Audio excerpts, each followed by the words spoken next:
is director's cut movie. Put on your mask and gloves. Action, they didn't notice us. Jump out from different angles, nuts. This one's a movie scene. Them cameras shooting, I seen them freeze. Frames, colour grey, so clean could have caught a case.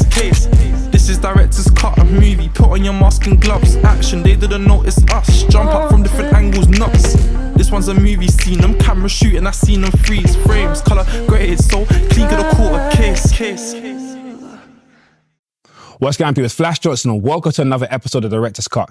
Today I'm with someone that's a legend when it comes to being behind the camera. He left the UK, went to America and made a success of himself. He's worked at the likes of Lil Baby, the Migos, J. Cole and many more. FlexGod Daps, how you been, man? Okay. Thanks for having me on, man. Thank you for coming. No, it's all good. It's all good. I would say 5 years ago, I wouldn't see this happening, me having a conversation with you because I know your story. So the fact that you came today and you sat down, like, I thought today's gonna be a sick conversation. Nah, it's all good, man. Thanks for having me, man. How was your flight? Because I remember I texted you, you was like, yo, I'm coming to London tomorrow. Yeah. No, it was good. It was good. Wasn't too bad. Slept, ate good, you know. So where were you? LA? Where was I? Atlanta, yeah? Houston and Atlanta, yeah, both. Oh yeah, because you got your restaurant, right? Yeah, lounge in Houston. Is it Houston? Yeah, we're gonna get into that, man. All right. I want to take it back how it all first started from you. Like, what made you go behind the lens and know this is what you wanted to do? You know what? I feel like I've always been involved in creativity somehow, whether it's music, making beats, rapping, writing, etc. But I wasn't necessarily, when I was a kid, thinking I'm going to be a director. But I did know I'm either going to play basketball, which I did in uni and all that in America, or I'm going to work at entertainment, something entertainment. But I didn't know what exactly. So then I basically learned the whole behind the scenes, like music video stuff with my brother Luty through Luty Media. So when I saw him producing music videos, that's when my eyes opened up to that whole, you know, spectrum of, you know, doing that. But before him, it wasn't like, I was like, oh yeah, I'm going to be a director. But I saw how he was doing it. But he wasn't directing, he was producing. And then from there, that's when I took it on board as well. Yeah, because what I know is that you come from a long line of brothers and sisters and a lot of us do different things. Yeah, athletes, scholars, entertainers, yeah. So you went to North Carolina as well to do basketball. Yeah. Like, talk me through that, because obviously I don't want to go straight into the creativity. I want to really go back. So I was playing ball in uni over there.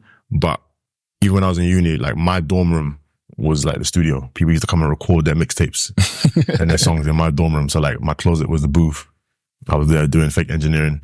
But so the whole time I'm playing ball, I'm still attached to something creative, you know? So when I stopped playing ball, it wasn't like a big departure from me to go from ball to something else. You know, people thought like, right, that's a bit weird. He went from basketball to videos, but I've always been doing something creative. Yeah, something, you know. And how long was you in North Carolina playing ball for? 4 years. 4 years? 4 years in North Carolina. And then what, you came back to the UK? No, I did my master's in Kentucky. Okay, so yeah, because you got your master's degree and your bachelor's degree, right? Yeah. So is it something in your family that you always had to go to uni and make sure that you have papers behind you? No, not really. Not really. I mean, like my dad is a big proponent of, you know, going to university. My mum is too, I guess, but I've got multiple siblings that didn't go to university and they're all successful as well. I feel like, I don't know. I don't really feel like I was pressured to do anything. But me personally, I would say I was probably in university because I was playing ball. Not sure if I'd have gone if I wasn't playing ball. So what made you not want to go pro and like... You know what it was, yeah? For me, you know when you're a kid playing ball, you want to go to the league. Yeah. So you think you're going to the NBA, whatever. But when I turned probably 20, that's when I realized I ain't going to the league. And the mathematical chance, statistically, of you going to the NBA is...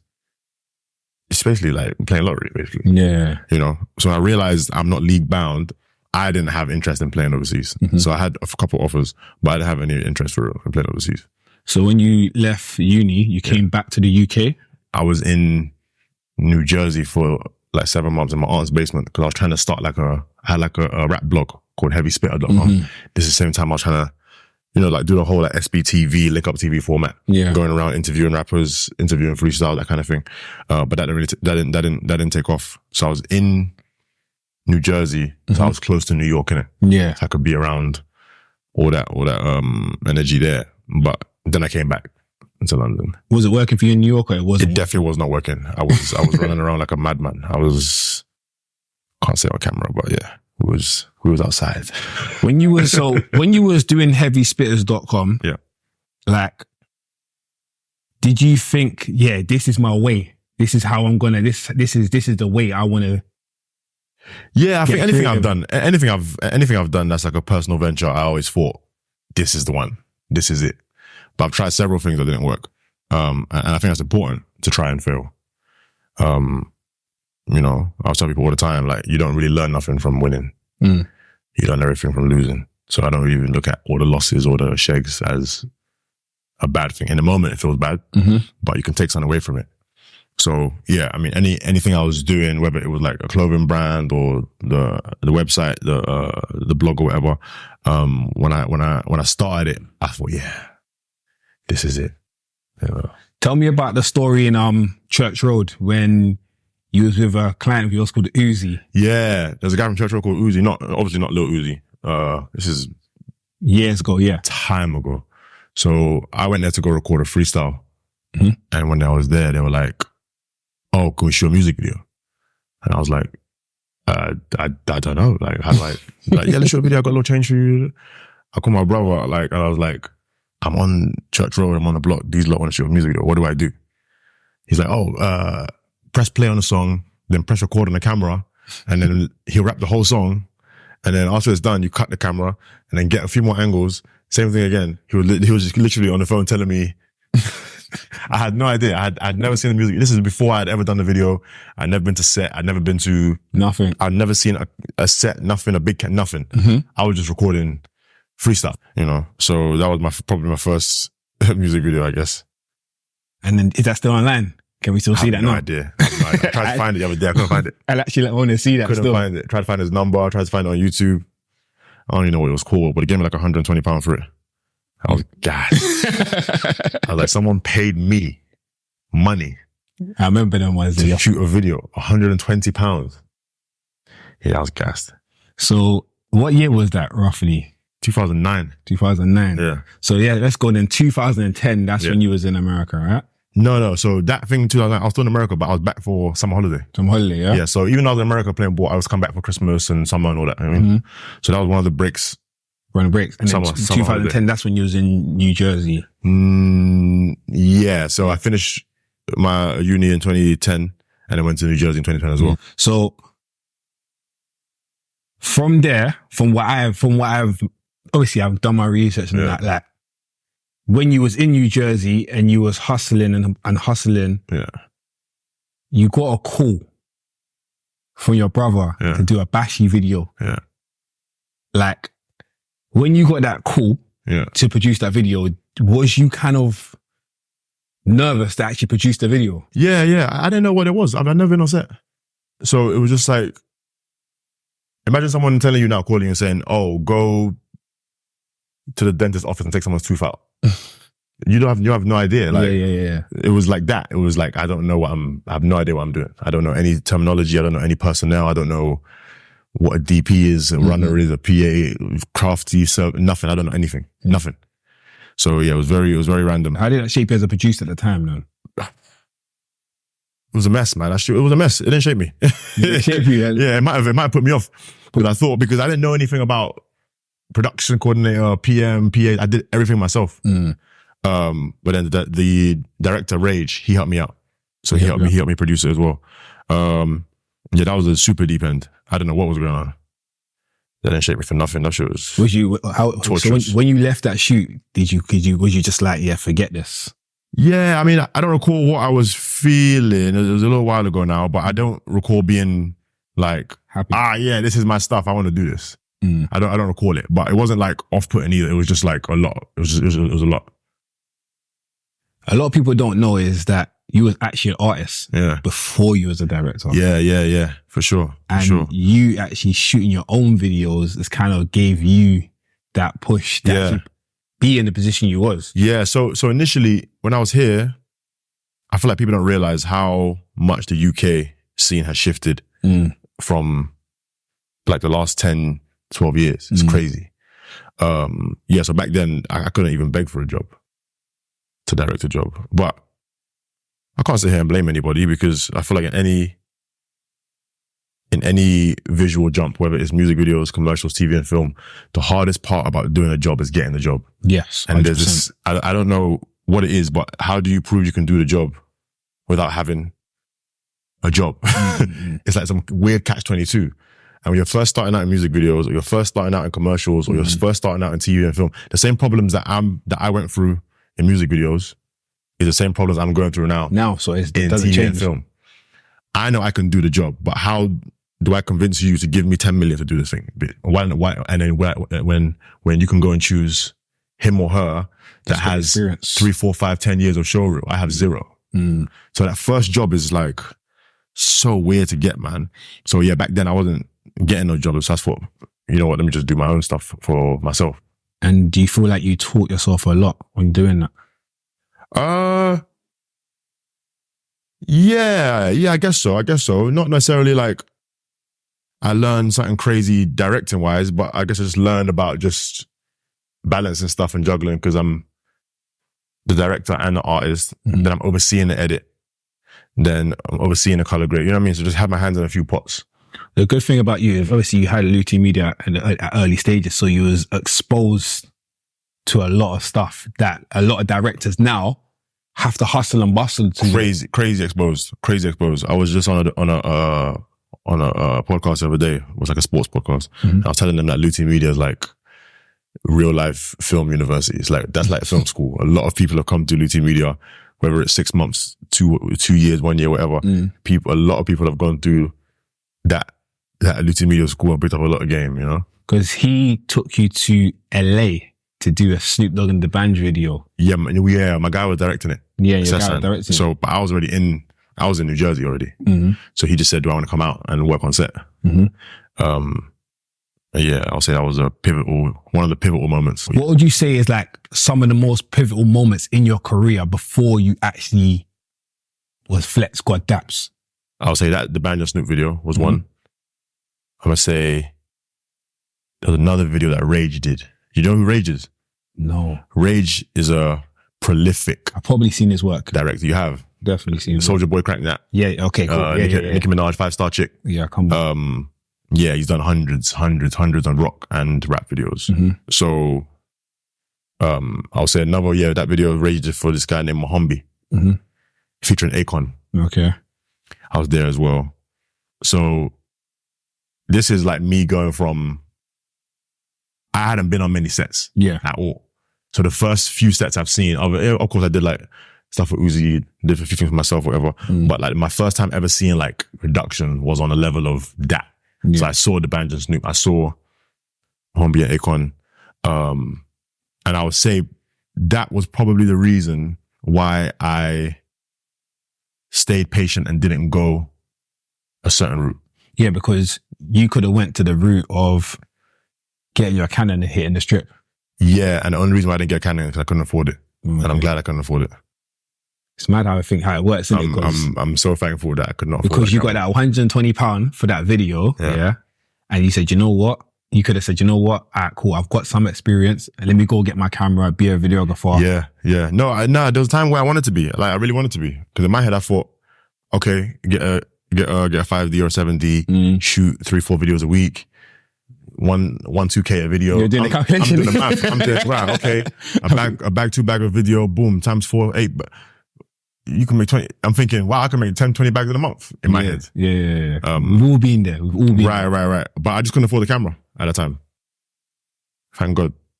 And then but the experiences that you was getting was priceless though. Crazy, yeah. So I'll say those are 2 pivotal things I remembered. And then another one was, we were working on, no one really knows this, but we worked on a Kanye West documentary in 2012. In London, right? In London. Yeah. He was doing his second line, fashion line. He had a studio in East London. And I was with Kanye West probably 4 or 5 days a week for like 2 months. Yeah. Just seeing the process, seeing him do the designs, doing a show. Virgil's there. Don C is there. They had the Lanesborough Hotel. They recorded Cruel Summer there. I'm seeing how they were moving. It was just, bro, my eyes were big. I just couldn't believe it, man, that black people could do this. Like, just move like that. And then it inspires you. So when you when you crazy. leave that situation now and you go back into your own surroundings, like, what goes through your mind? I get uncomfortable. I get real uncomfortable. Because I'm like, I just seen these lot at the Lanesborough Hotel spending 10 bags a night on a top floor, 10 bags a night for 2 months straight. Do the math, what's that? 600 bags? Yeah. Light work. Seeing them do whatever. This is a Virgil doing the Pyrex days probably. He ain't even done Off-White yet. Don C's doing stuff with Jordan. Kanye West is doing stuff. He's paying for his own stuff. I'm seeing him do shows. I'm seeing, this is Watch the Throne tour. I'm going to Watch the Throne tour. I'm just seeing how he's moving and seeing this. He's a brand. I'm seeing the operation. I'm seeing the level of talent. You're tasting success at that time. No, I'm not tasting it. I'm seeing it. Seeing it. But it's like, when I say tasting it, obviously you're not getting the benefits of actually stuff, but you're tasting what success. I can see what it can look like. It looks like, yeah. And then he had a guy next to him, Fabian Montique. He was his photographer and creative. And that's probably one of the people that I got my biggest, I'll say, inspiration from how I shoot my stuff. So even though he was a photographer, the way he took pictures inspired a lot of the way I do my videos. But yeah, man, just being around those situations, whether it was the Banj and Snoop or Akon and Mohombi or being around Kanye when he was doing his thing, bro, my eyes got big. I just never seen that before. Like at that level, like you hear about it, you might see it on MTV or something. So then going there and then going back to GP every day, I was just like, you're with Kanye West, then you go back to Grant Park every day. Did it mess you up? No, but it got me uncomfortable, which is a good thing. It got me uncomfortable because I could see how them lot move, and I saw it's possible. Yes, but you know, it's always also inspiration because me as a videographer, when I film certain people that I look up to or grown up on, and then I go back home like, yeah, no, I need to, yeah, you know what I mean? Yeah, so it kind of gives you that, but it gives you that fuel to your fire. No, it's needed for sure. For sure, it's definitely needed. And it humbles you as well at the same time when you go back to your surroundings. Yeah. You know what I mean? Yeah, I learned a lot from that process, man. It was a wild ride over 2 months, man. A lot of people have mentors that they know of, they've grown with, but your mentor was Director X, one of the most legendary directors. Talk me through that story. Of how I met X? Yeah, and how you met X. So, this is also a little secret as to how Luti really got his foot stuck in the door with music videos. So when he was starting out, he wasn't really getting booking jobs like that. He had to really scrap his way through to be heard or seen. And this is the MySpace days. This is when the pound was probably 1.6, 1.7, 1.8 to the dollar. So he's hitting up American directors, Rage, Director X. They have 0 UK representation. And he's telling them, I can get you these videos. And he's telling the labels, I got Director X and Rage. So the UK labels are like, oh, wow, we can get Director X and Rage over here. And then them lot get a trip to England to shoot some shit that they ain't done yet with new artists that that they've never heard of, which is cool. And sure, it's a lower budget, but at least you can go home with 1.8. Yeah. So let's say your fee was 10 bags, 15 bags times 1.6, 1.8. It's a nice paycheck. And you get a trip to London, you know? So that's how he really clocked. See, he really the UK got scene. He was hitting up on MySpace, bro. Yeah. So he was hitting them up. So my brother became basically his UK representative. Yeah. They had nothing here. The world wasn't so connected yet. Even though it was 20 whatever, it wasn't how it is now where everyone's just flying around and doing whatever. It was more regional and separated, you know what I mean? So one time he was in an office in West London. That's where I first met him. That was brief, just hello, whatever. Then I started writing treatments for different directors. So that I wrote the treatment for the Fancy video, Iggy Azalea, which he directed. Okay. So I wrote that treatment. Now, Luti goes to LA to go shoot that. I just tag along. When I'm there, I'm not really involved in Fancy like that. I'm just watching. I'm just spectating. Yeah, observing. Yeah. But again, that was another moment for me where I'm seeing that was probably my biggest budget set to date. that I was seeing. You know, the budget was Crazy. healthy. And again, we're from a certain environment where we don't get to see them things, yeah. black people conducting this level of budget, this level of set. I mean, now you see it more often. Yeah. Back then it was like, what is this? You know? Then he was editing a Drake video. Mm-hmm. My brother and I stopped by, and I'm still in rap mode. Yeah. So I'm writing treatments for directors, but I'm personally still in rap mode. So I'm like, oh, let me show you my videos. I know you know Drake. Can you bust me? So, but he's like, nah, I can't do that. He said, I don't mix up in other people's business. Yeah. But I played in my videos, and he was like, oh yeah, this is hard. You should work with me. And I was like, all right, cool. I just switched from music focused to more director or like treatment focused. You know what I mean? So that's how I really got the ball rolling with him. Was he just saw my videos, and the same videos that I was showing people in London, and they were like, yeah, it's calm. It's the exact same videos I showed him, and he's like, mind blown. Let's go. That's where my eyes got big. I'm like, yeah, I'm out, man. He's like from X. I'm like, I'm out. The same people in London are telling me it's calm. What do you mean it's calm, bro? It's just hard. It's the same guy that did videos for Jay-Z, DMX, Aaliyah, whatever, telling me, yeah, let's go, let's roll. What? I'm out. Yeah, you must have felt like all that hard work that you've been putting in now about to pay off. It's crazy. So that was that. Then he had another video for Iggy featuring Rita Ora called Black Widow. And then I did the treatment for that too. And then I was shadowing him on set for that one. Again, soaking in game, seeing what they're doing. Bigger budget than Fancy. Double the budget of Fancy. That was a 3-day shoot. Yeah. We didn't have enough time to finish. So they just huddled on the sidewalk. Luty, the producers, my brother, the client, the agent, the managers, whatever. They're like, how are we going to finish the shoot? We have to shoot this and this at the same time. We can't finish. We're not shooting another day. We're not going to overtime. Who's going to go shoot Paul Sorvino, T.I. and Rita Ora while X is shooting Iggy's performance? And X was like, yeah, Daps will do it. And I was like, huh? Who? And everyone's like, who? They're like, yeah, Daps will do it. And they're like, you sure about this? He's like, yeah, he's got it. So I was like, oh, okay.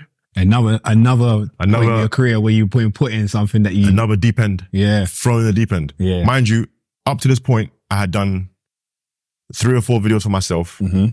Done the video in Church Road. Yeah. I did a video for Priya Kalidis featuring Scorcher. I done a video for, I forgot his name, John Gallia. I've done a video for a guy named Dark Boy. How many is that? 7, 8? 7, yeah. That's it. The highest budget of all those videos I mentioned was my own video for Ian Wright that I did. And that was not that much. Everything else, £500 here, $2,000 there. And now you're millions. This set was like, yeah, it wasn't, well, I mean, it wasn't millions, but it was, probably like half a M. Half a M, yeah. And he had this thrust in it. Pause. So yeah, that was crazy, man. But it was also daunting and also imposter syndrome as well. Because that wasn't a plan for me to be there. Then I had to also peep how people were reacting to me and overcome that. Because when they don't know you, they don't know me. You. They're here for Director X, not here for me. So can they trust your vision, your word? No, they're here for Director X, period. Yeah. And last minute, he can't do it. So I'm seeing, she wasn't being rude or nothing, but I'm seeing like Rita was like, oh damn, so I can't do my scene, right? She wasn't saying fuck me or nothing, but she was just saying, oh, I wish he could do that. That's what she's here for. It's Director X. Yeah. Then T.I. as well. He didn't say nothing, but I could see the energy wasn't the same energy that he would have given X. Rightfully so. How did that make you feel? If I came, it made me feel no way about it because I understand it. And you're not here for me. You came for a video. I guess Iggy was his artist, wasn't it? T.I.'s artist, right? So Iggy was signed to T.I. Yeah. That's his artist. Rita is featuring on a song. Paul Savino didn't care. He doesn't know who's who probably. Yeah. So he's just like, whatever. Old Italian guy, you know what I mean? So, but I had to look at that and also get over that in the moment and fake it. I was nervous and I'm like, yo, so me and X huddled quickly. I'm like, so what do I do? And he's like, do your thing, I'm out. Is that how he's moving? Yeah, so normally I was waiting for like, okay, try first scene, make sure you do. B-rolls there, 35 there. Like, what do I do? But it was sprung up on me. He's like, do your thing. And dipped out. And then it was just, it was daunting, bro. Real imposter syndrome. And even like the DP and the crew, and I don't know any of them. They don't know me. I wasn't there on day one saying action, nothing. I just random scene, big scene. It was big scene as well. Yeah, this is Rita Ora's solo performance. Oh, yeah. T.I.'s in it, Paul Savino's in it. It's a stunt scene. There's kicking, there's something, it was crazy, bro. It was nerve-wracking, but maybe I didn't show it. But yeah, I had to fake it till I made it on that one, boy. And you got through it. Hella faked it. Yeah, smooth enough. There were no issues. There's no big issues, yeah. So talk to me now when you've left the UK and you've gone to America and this is you now. Yeah, so basically that Iggy video, my show reel went from I went from street ball to the league.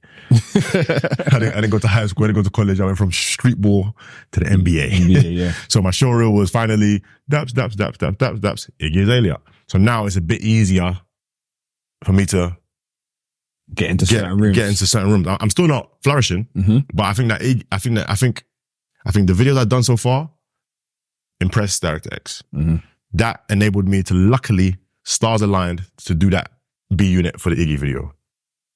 Just the stars aligned. And then when you done that, I can't call it. I don't know what happened in life. I pressed L2, R2, triangle square. Something happened, but the stars fucking aligned. I got to do that scene. So now that scene enabled me to book a Dappy job. Yeah. For a song called Beautiful Me. That Dappy job and that Iggy job looked really nice in my showroom. Okay. So now, yeah, I'm still not deep in the credits, but just from being around them, man, Kanye and them, from being around X, doing those big videos, I said, yeah, I'm gone. London ain't for me. And you just went, where'd you go? LA? LA, straight. In 2016, you done Migos, Bad and Boujee. Yeah. Talk to me about your relationship with Migos, how you even got the opportunity to do that video. Yeah. So that's not my first Migos video. Not your first Migos video. That was my second Migos video, but my third time working with them. The first time working with them, they were featured on a song for a girl called Nikki Heaton. It was her song, they were featured on it. That was in LA. Again, Director X meant to do that. And then he sent you. He wasn't available. He was doing a commercial. So they pitched me as X's young guy. You know what's so crazy when you say things like this? It's like when I got a shoot and I can't make it, I'm going to call one of the boys. I've done it before. I've done that. But it's like, if I've got this, like, to hear it still happens when you're at a bigger stage. Of course. Yeah. Of course.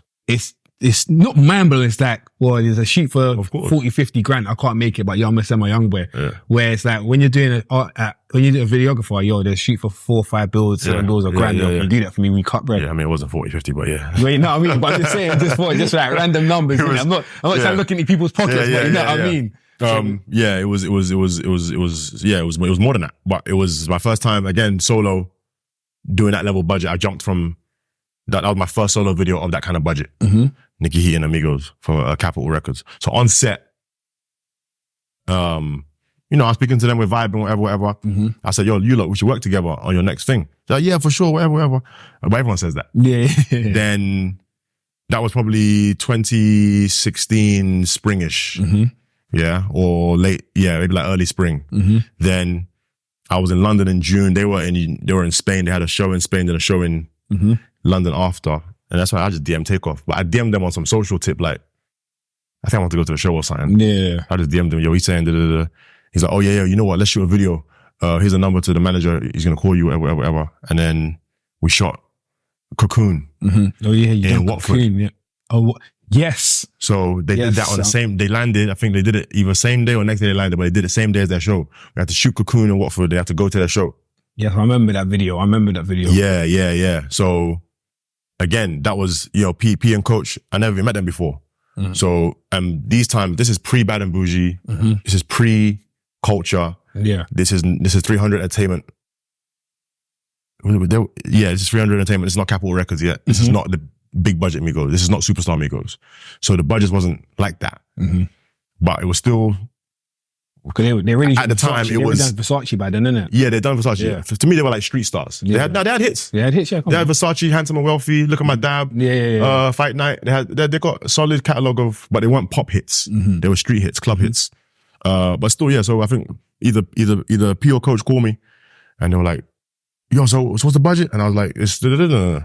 And he was like, "All right, you sure you got this?" I'm like, "Yeah." He's like, "All right, I'm sending money to your account right now, because I don't know you like that."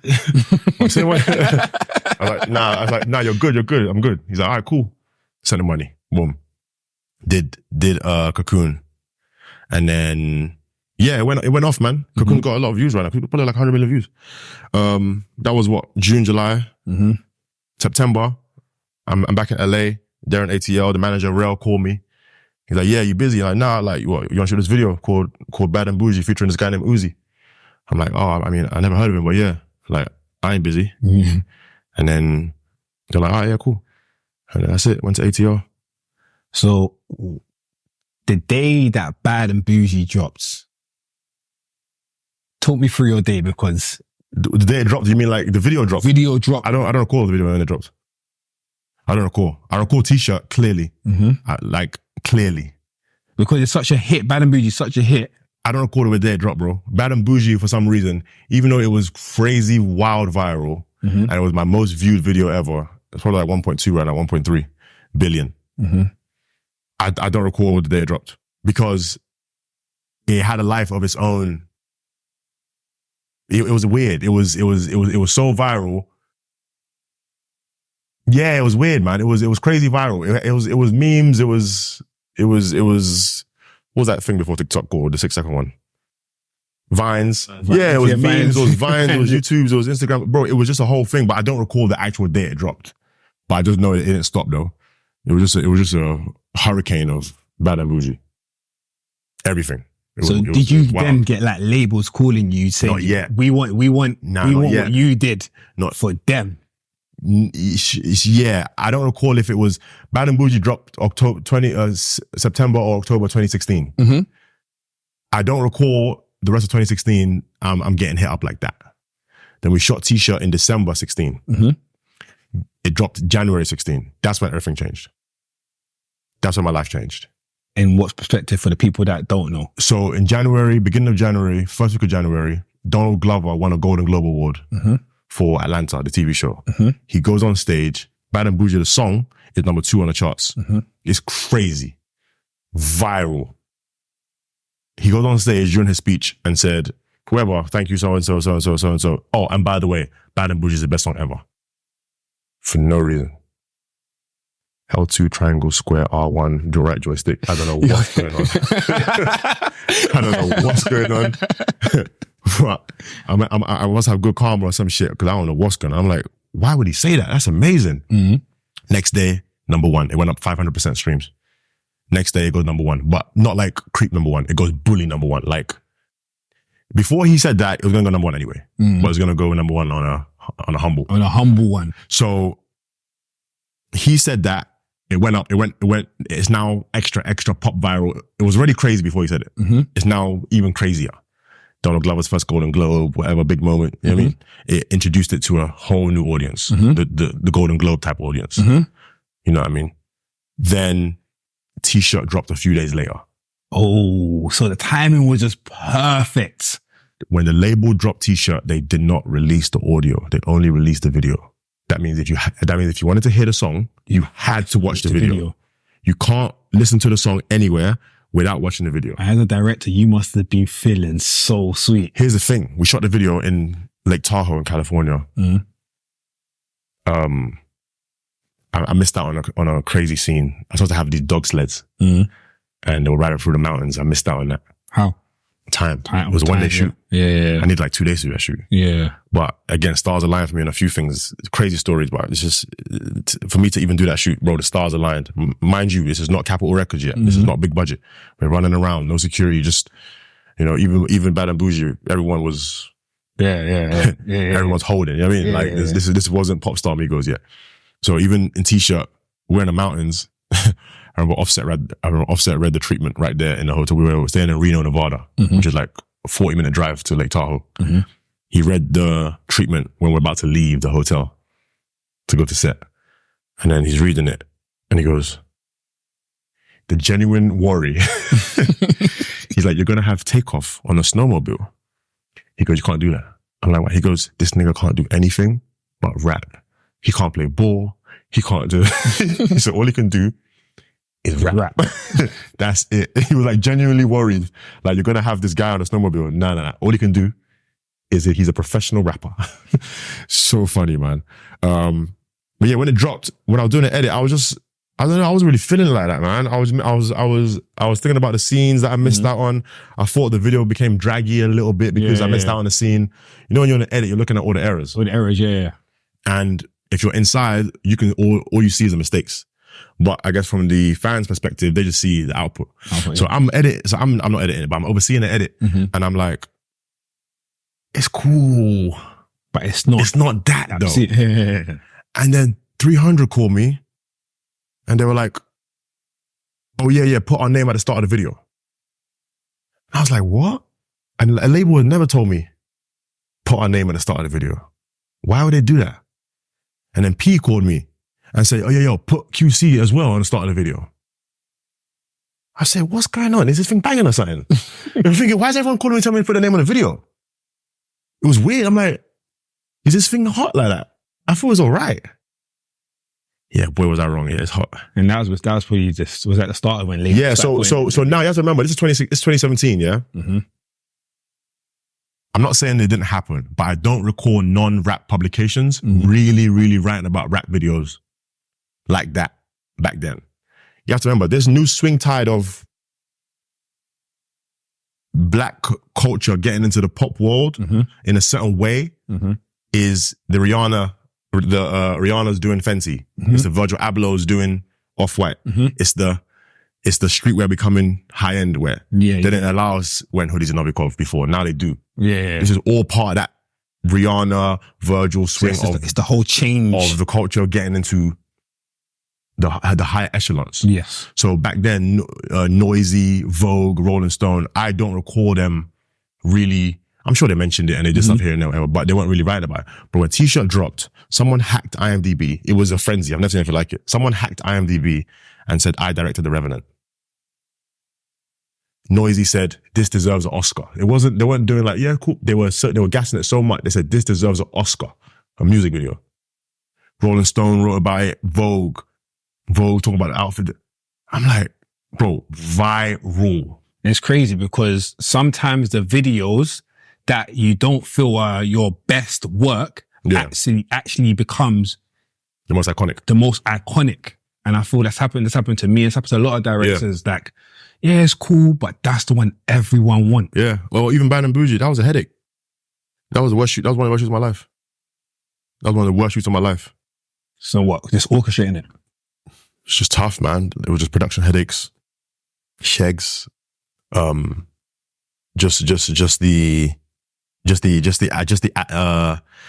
Atlanta of it all. I had not been to Atlanta like that. Oh, so I had been once to do a Jordan Sparks video, but I was in a posh mansion. Yeah, that was the first time I was on road in Atlanta. Oh yeah, I didn't know that's how people live. Yeah, how to orchestrate. I didn't know how people live. There's no security. There's no trailers. Everybody's strapped up. Everybody's strapped up. I'm talking about AKs, bro. I thought I was in a war zone. I'd never seen, like, we're on set. Some guy dropped his M16 like this. I'm like, what? Who are you fighting? So, yeah, they were like, yeah, nigga, this ain't rap, nigga, this is real life. It's like, this ain't rap music, Daps, this is real life, nigga. I was like, yeah, I see that. But not just that, but just the whole logistics of it and running out of time and dealing with all these people. The level of crew, it was tough. It was not a big budget at all. And then we ran out of light. I hadn't shot Offset scene yet. They're like, so we're in the projects now for his scene. Yeah. They're like, let's shoot this. I'm like, I can't shoot this because we didn't have any lights. I planned on doing this all daytime. I will pay for this scene tomorrow. I'll shoot it tomorrow out of my own pocket. Nah, we're shooting right now. Tomorrow we're busy. I'm like, honestly, I'm not ever going to shoot bullshit. I know you're angry. We can fight if you want to fight, but I can't give you this product like this. Please come back tomorrow. I'll pay for it. You know what's so funny? My boy, let me try and find it. That's crazy. It's like when you're saying this, I can see it. Let me show you something. If I can find it. It's probably hard to find, but I've got it framed in my house now. You know what? I might have it. I actually have it framed in my house. It's my text to Migos manager, Rel. And I actually sent the screenshot of the text to my boy. Here it is. I sent the screenshot of my text to Rel. My boy framed it for me on my behalf and sent it to me as a present. This might be the singular most important text I've sent in my life. Yeah. Yo, fuck it. Let's shoot. I want to knock this out. Tell Offset, wake up early. I'm covering everything out my pocket. Let's get it done. Do your little focus zoom thing so you can see it well. Say, no, I'm not. No cats in my raps.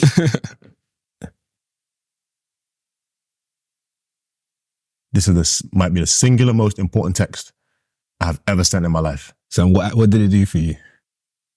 Trust. Yeah? That's me texting Rel saying, I will pay for this. I didn't know it was going to blow. I didn't know it was going to be viral. I didn't know it was going to be the biggest thing of my career. I just said that. I have that framed in my house now. And then boom. So now they must have seen kind of, you know what I mean? Yeah, like, I'm really down for this shit. Yeah, you're real. You know what I mean? And you're hungry for it as well. Starving, taking money in my own pocket, you know, taking risks. Things happened on that set. That was some real stuff. Things happened after that set on some, like real stuff. And it's crazy because when you're pushing down years later, you've got obviously Lil Baby, close friends. You've done stuff for Google, Nike. It's like, and I'm always gonna keep bringing up coming from Graham Park in London to going to America and really pushing your dreams, and you don't even own a camera yourself. Yeah, never. Do you know what I mean? And because obviously you're doing it when you done it was the days that everyone was running around freehand. Yeah. So correct. now you've left the UK with not even a camera, not even a Canon. I never owned one. I still don't own one. Yeah, now. No, I don't. And then you've done what you've done. Like, do you know what it was though? When I was coming up and I saw directors directing in the UK, they were doing everything, one-man bands. They're the DP, they're the director, they're the editor, they're the colorist. And a lot of those guys, some of them had a hard time transitioning into the pro directing because they were not used to letting go. They had not control issues, but everything was under their control. So it was kind of hard for them to let the AD come in, let the DP come in. Me being on set that early at that level, I saw, the director's job is to direct. it's hard. I'm not gonna lie to you, bro. And the higher up you climb, the less hands-on you get as a director. So in the commercials, you're less hands-on than you were in music videos. In music videos, you're less hands-on than you were doing street music videos.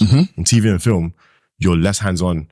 You're a conductor of talent. You're getting the best performance. You're bringing your idea to life. You can get the camera and do a little thing here and there, but it's not your job. That's the DP job. I've seen directors on TV sets because I've shadowed a few TV sets. I've seen directors on TV sets where some have different styles. I've seen some directors, they can do they're more involved with the shot type. I've seen some directors, this lady never talked about anything to do with the camera or the shots. Nothing. She trusted her DP so much. She never said, let's swing lens here or let's zoom in. Nothing, bro. All she cares about is the performance of her actor. Nothing else. She trusts her DP so much. They've already pre-planned what they're already pre-planned. On set, she's not doing, zoom in here and let's get here. Nothing. Just talent. She's a director. That's her job. And it's mad because then when you're seeing that, you're like, hey, there's layers. Yeah, but that's a style preference though. That's not my style preference. On the same TV show, I shadowed another director. His style wasn't her style. His style was more like my style. Hands-on. I'm not hands-on where I'm going to hold the camera and start doing whatever. But I'm talking about the shot types and tell the DP, rack here, zoom here, come around here to the back. Oh, come over here. Like during the shot, you know? Whereas she's more performance only, you know? So everyone has their style. Creative Row, it's your production company. Yeah. A lot of people don't understand the importance of having your own production company and what it does for you. Yeah. Talk to us about Creative Row, man. It started out not because I was trying to create a production company. It started out because I was trying to get paid. So when I was doing these videos in America, the labels don't pay individuals. They have to pay a business. So I had to start that business to get paid. I had no intention of creating a production company and getting directors and doing my own production. I just need to get paid. That's how it started. And then the name Creative Row, what I wanted to do was create something that just wasn't synonymous with only film. Because I'm multidisciplinary, whatever you know what I mean? Disciplinary. So I didn't want to put myself in a box where my company name was Brown Table Films. And then in the future, I want to do music. Or I want to do this or that. So I had to create a name that was encapsulating of anything I wanted to do creatively. So create that, which is creative. Creative could be anything. Could be painting. Could be music. Could be TV. Could be film. And then the Row came from Death Row Records because I love Death Row. So Creative Row. That's sick. I actually didn't think of that, you know? So in Creative Row, taking out yourself, you got 5 other directors, right? Something like that, Yeah. How important is it for you to have, like, I wouldn't say the next generation, but for you to like help directors and be a part of your team to represent your company? Oh, it's very important because, Brian, I'll lie to you, one thing that really gets me off, I like getting people paid, bro. I like getting people paid. I always say to people, if you stand next to me long enough and you don't make no money, that's your fault. Yeah, it's about being in a room and seizing the opportunity at the right time. If you stand next to me for long enough and you have not made any money from me, that's a you problem. So, yeah, I love it. I love it when everyone eats, you know? But not only that, there's enough work to go around. Yeah. You can't do it all. Yeah. And I'm not the best at everything. They might not want me for this artsy-fartsy video. They might want her or him for that. They might not want her for the hippity-hoppity one. They might want me for that. You know what I mean? So you have to have a spread to cover your bases. So we touched on your come up. A lot of the highs you've been through, the experiences. But one thing I always like to ask people is, how important is mental health for you being a director and taking on so much that you do when you're on set?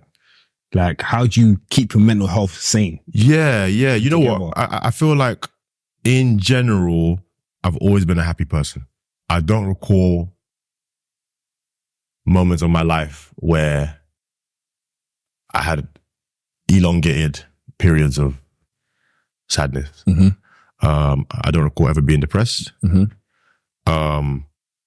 But that being said, I also handle a lot of stuff. So what I try and do is have a good work-life balance. I try and put things in the categories, try and have a team. And one thing that I've learned over the years is that you can't do it all. And my brother, bless his soul, he said, a percentage of something is better than 100% of nothing. Tell him.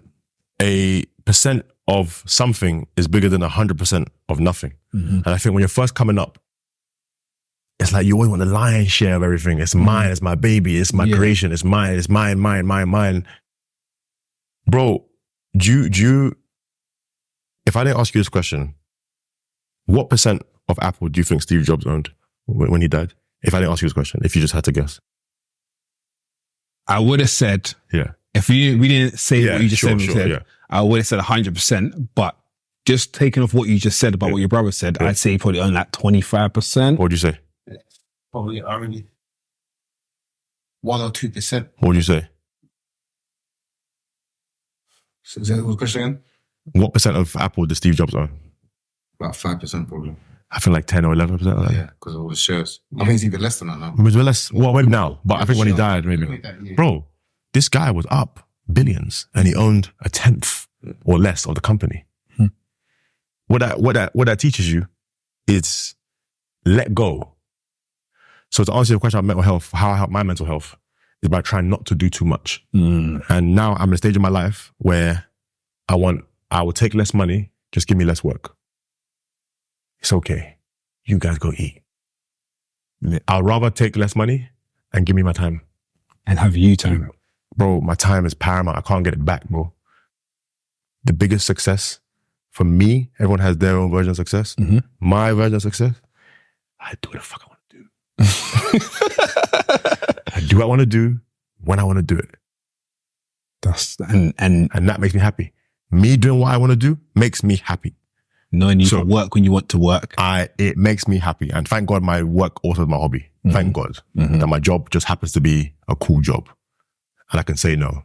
If you want. I couldn't say no back in then. Yeah. Now I can say no. No, thank you. How many times do you really say no though? Really? I say no.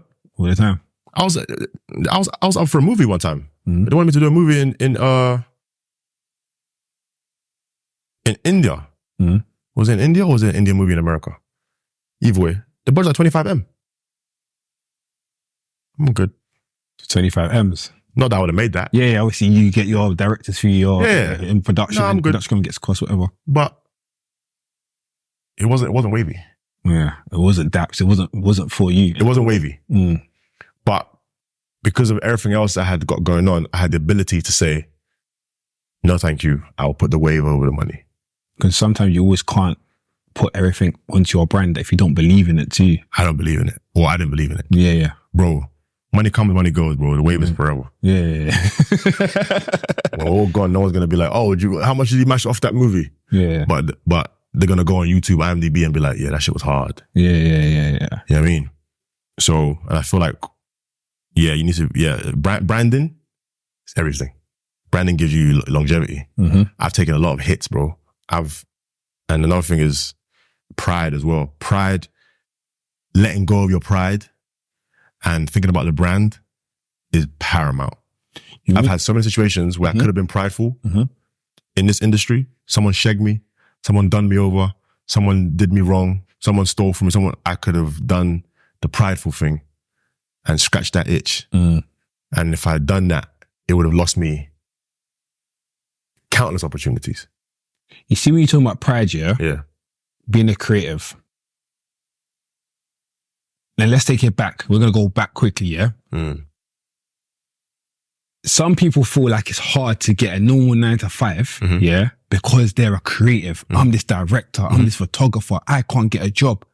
Wait, they're trying to get a job? Or what do you mean? No, so they want to be this director. They want to be this creative. They want to be this... They want to be in your position, just as an example, yeah? But before they get there, obviously, like I said earlier, there's layers, yeah? Mm-hmm. But pride stops them from getting a job to help pursue their dreams, yeah? Right?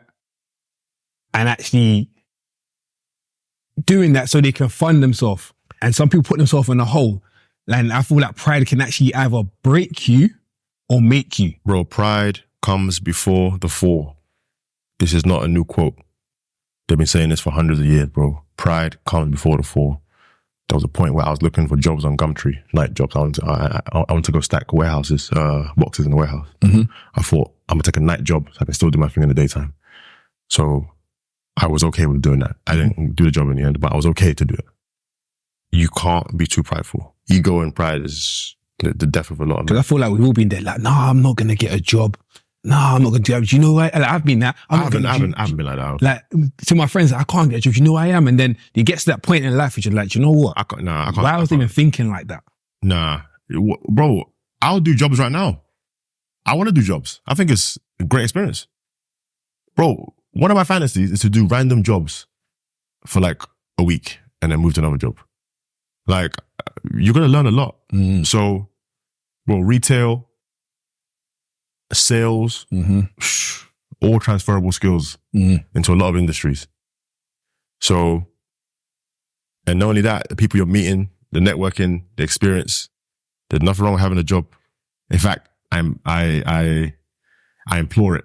Have a job and still can be creative. I implore it, you know, because you're going to take something away from it.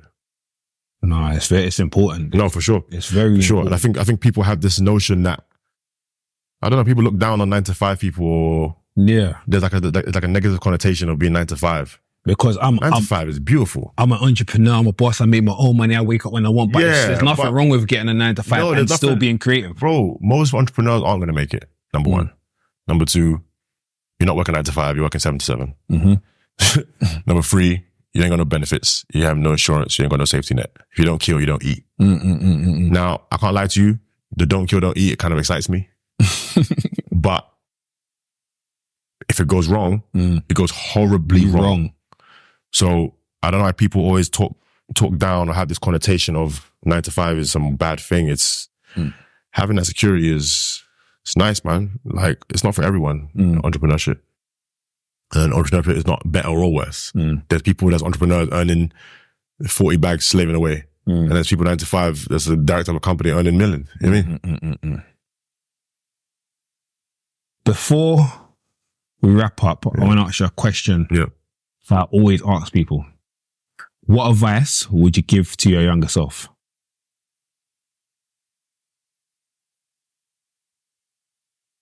I would give this advice, even though I don't think I took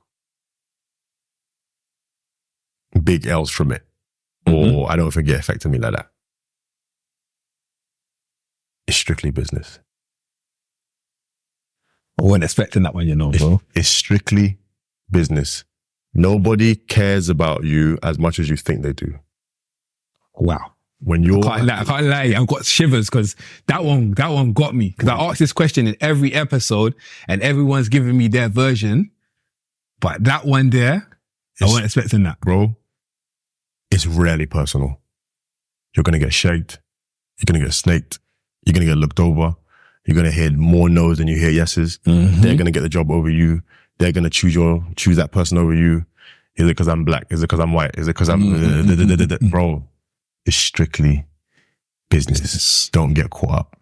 The moment you start getting caught up in your feels, it's over, man. It's just business. Look at that guy. He did, what was that Beyonce album? Was it Lemonade or something? Beyonce? Was it, what's the album? Lemonade? Yeah. It had a film to it, right? That had like a little half an hour film. Yes. Okay. Yeah, it's something like that, right? One of the directors or whatever worked on the Lemonade film. He didn't get paid or something, or credited, or something weird happened. He goes on Twitter and starts finishing Beyonce and Lemonade stuff and all that. This happened. I didn't get. Why are they using my content for? And they sent him his thing. Here you go. Do you think he'll ever work with Beyonce ever again? Shut the fuck up. Here's the biggest lesson I'll tell you. Is it's never personal and shut up. Shutting up will keep you out of so much trouble. I have been shagged so many times. I wanted to wild out. I wanted to go on Twitter and do my own rant and do my own. Boom. No one cares who complained. All they care about was who won and who lost. That's it. I've never seen anyone that complained get, he's the guy. Just shut up, man. And just mind your business, do your work, and it's strictly business. It's strictly business. No, that one there really got me. Yeah. That one there really got me. But because when you're saying it's strictly business, it's so much that comes under that. So much comes under that, yeah. So it's like, so much comes under that. And I feel like any director or creative watching this right now has been through that where they just like, no, I didn't get my name on the video or this and that. And everyone's had that moment. I didn't get the opportunity. I didn't get chosen. Yeah, we all had that moment. So it's like, just to understand it's strictly business and hearing it come from you and you've gone through it at a higher level. I don't mind getting overlooked, bro. Because it's not like you don't know me. It's not personal. Therefore, I need to do more on job. So that's what I'll leave with as well is the last thing I'll say in that whole strictly business vein is, you see this life? We're all dealt the cards that we're dealt. You can do two things with these cards. You can play your hand or you can cry. Crying not getting nowhere. Crying's not going to get nowhere. And the same way you feel bad that these are your cards,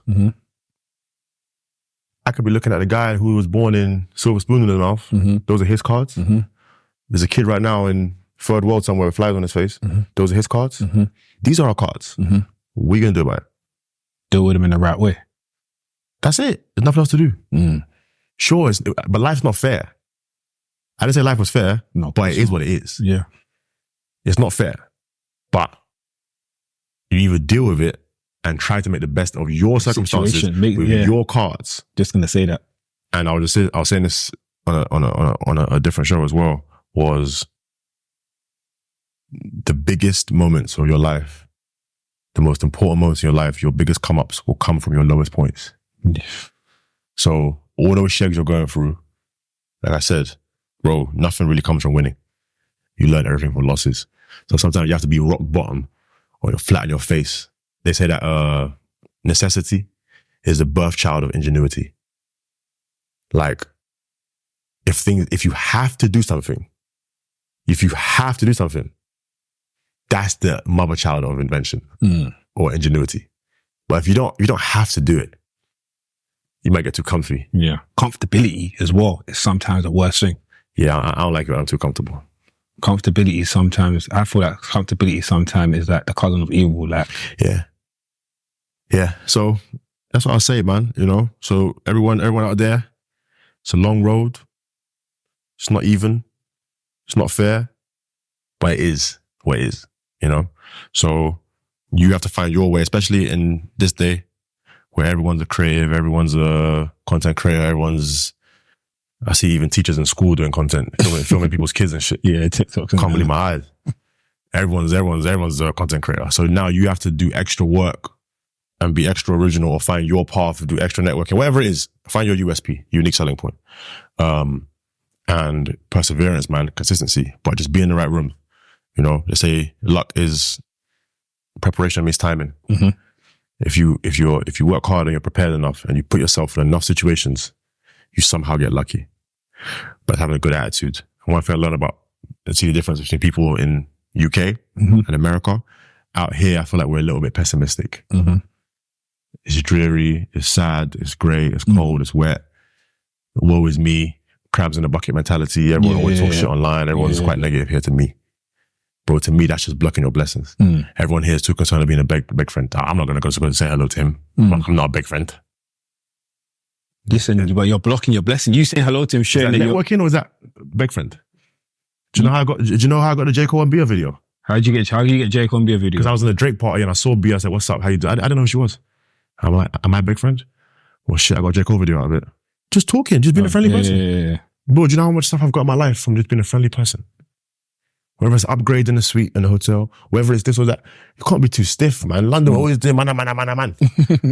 It's life is open. Life is good, man. You know what I mean? One thing I like to say is thank you for coming. Good. Like, to me, this conversation was something that was on my bucket list when I first started the show. I've met you before a couple of years ago at a party, but I just didn't know if it was going to happen. Right. It's one of them ones like, I say it to my team, yo, we need to get Daps, and they know me. I'm very like persistent on what I want, and somehow the stars align. Yeah. So the fact that I've got you here today, it means a lot. I know we can sit and talk for another 2-3 hours. No, for sure. There's so much stories that in the Daps book, but I'm gonna wait till one day. Scratching the surface right here. Yeah, no, one day you're gonna put out your book and you can really give them the game in depth. But yeah, man, thank you for coming today. Enjoy the rest of London. Nice home for you. And yeah, man, I'm looking forward to seeing what's next, bro. A lot coming up. A lot coming up. Well, I'm gonna look forward to that, man. Okay, yeah? Thank you, bro. Appreciate you, man. Thanks a lot, man. Yes, sir. I'm Flash Johnson. This is another episode of Director's Cut. I'd like to thank you for watching. Until next time. I hope you enjoyed that episode of Director's Cut. Make sure you like, comment, and subscribe for more videos.